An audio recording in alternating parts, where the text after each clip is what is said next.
কি মোৰ শিৱসাগৰৰ কথা সুধিব লাগে ন দাদা এটা পূব গোৱালপাৰা আছে পূব গোৱালপাৰা মোৰ জিকিব আমাৰ মানস আছে মানস আমাৰ জিকিব আমি জিকিলৈ এবাৰ কেনেকৈ কোন অঞ্চলত কেনেকৈ কাম কৰিব লাগিব অসমৰ ধৰ্মীয় সংখ্যালঘু ৰাইজৰ কাৰণে কেনেকুৱা বিটিডি অঞ্চলত কেনেকুৱা মোৰ উজনি অসমৰ মানুহবিলাকৰ কাৰণে কি কি কাম কৰিব লাগিব সামগ্ৰিকভাৱে অসমৰ কাৰণে কি কৰিব লাগিব অন্তৰীয়ভাৱে কেনেকৈ লৈ যাব পাৰিম এই প্ৰশ্নবিলাক আজি আলোচনা কৰা হ'ব এতিয়া আগতে চৰকাৰখন গঠন কৰিল ন দাদা আজি আকাশত চাং পাতি থাকিব দিয়ক অস্বাভাৱিক ধৰণে চিন্তা নকৰা মানুহবিলাকো এবাৰ জিকি যাব কি মোৰ শিৱসাগৰৰ কথা সুধিব লাগে ন দাদা এটা পূব গোৱালপাৰা আছে পূব গোৱালপাৰা মোৰ জিকিব আমাৰ মানস আছে মানস আমাৰ জিকিব আমি জিকিলৈ এবাৰ কেনেকৈ কোন অঞ্চলত কেনেকৈ কাম কৰিব লাগিব অসমৰ ধৰ্মীয় সংখ্যালঘু ৰাইজৰ কাৰণে কেনেকুৱা বিটিডি অঞ্চলত কেনেকুৱা মোৰ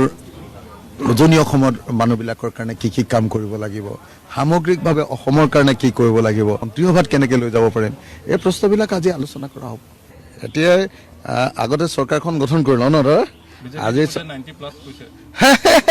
আকাশত চাং পাতি থাকিব দিয়ক অস্বাভাৱিক ধৰণে চিন্তা নকৰা মানুহবিলাকো এবাৰ জিকি যাব কি মোৰ শিৱসাগৰৰ কথা সুধিব লাগে ন দাদা এটা পূব গোৱালপাৰা আছে পূব গোৱালপাৰা মোৰ জিকিব আমাৰ মানস আছে মানস আমাৰ জিকিব আমি জিকিলৈ এবাৰ কেনেকৈ কোন অঞ্চলত কেনেকৈ কাম কৰিব লাগিব অসমৰ ধৰ্মীয় সংখ্যালঘু ৰাইজৰ কাৰণে কেনেকুৱা বিটিডি অঞ্চলত কেনেকুৱা মোৰ উজনি অসমৰ মানুহবিলাকৰ কাৰণে কি কি কাম কৰিব লাগিব সামগ্ৰিকভাৱে অসমৰ কাৰণে কি কৰিব লাগিব অন্তৰীয়ভাৱে কেনেকৈ লৈ যাব পাৰিম এই প্ৰশ্নবিলাক আজি আলোচনা কৰা হ'ব এতিয়া আগতে চৰকাৰখন গঠন কৰিল ন দাদা আজি আকাশত চাং পাতি থাকিব দিয়ক অস্বাভাৱিক ধৰণে চিন্তা নকৰা মানুহবিলাকো এবাৰ জিকি যাব কি মোৰ শিৱসাগৰৰ কথা সুধিব লাগে ন দাদা এটা পূব গোৱালপাৰা আছে পূব গোৱালপাৰা মোৰ জিকিব আমাৰ মানস আছে মানস আমাৰ জিকিব আমি জিকিলৈ এবাৰ কেনেকৈ কোন অঞ্চলত কেনেকৈ কাম কৰিব লাগিব অসমৰ ধৰ্মীয় সংখ্যালঘু ৰাইজৰ কাৰণে কেনেকুৱা বিটিডি অঞ্চলত কেনেকুৱা মোৰ উজনি অসমৰ মানুহবিলাকৰ কাৰণে কি কি কাম কৰিব লাগিব সামগ্ৰিকভাৱে অসমৰ কাৰণে কি কৰিব লাগিব অন্তৰীয়ভাৱে কেনেকৈ লৈ যাব পাৰিম এই প্ৰশ্নবিলাক আজি আলোচনা কৰা হ'ব এতিয়া আগতে চৰকাৰখন গঠন কৰিল ন দাদা আজি আকাশত চাং পাতি থাকিব দিয়ক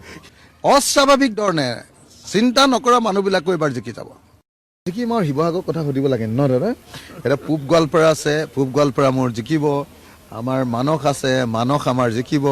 আমি জিকিলৈ এবাৰ কেনেকৈ কোন অঞ্চলত কেনেকৈ কাম কৰিব লাগিব অসমৰ ধৰ্মীয় সংখ্যালঘু ৰাইজৰ কাৰণে কেনেকুৱা বিটিডি অঞ্চলত কেনেকুৱা মোৰ উজনি অসমৰ মানুহবিলাকৰ কাৰণে কি কি কাম কৰিব লাগিব সামগ্ৰিকভাৱে অসমৰ কাৰণে কি কৰিব লাগিব অন্তৰীয়ভাৱে কেনেকৈ লৈ যাব পাৰিম এই প্ৰশ্নবিলাক আজি আলোচনা কৰা হ'ব এতিয়া আগতে চৰকাৰখন গঠন কৰিল ন দাদা আজি আকাশত চাং পাতি থাকিব দিয়ক অস্বাভাৱিক ধৰণে চিন্তা নকৰা মানুহবিলাকো এবাৰ জিকি যাব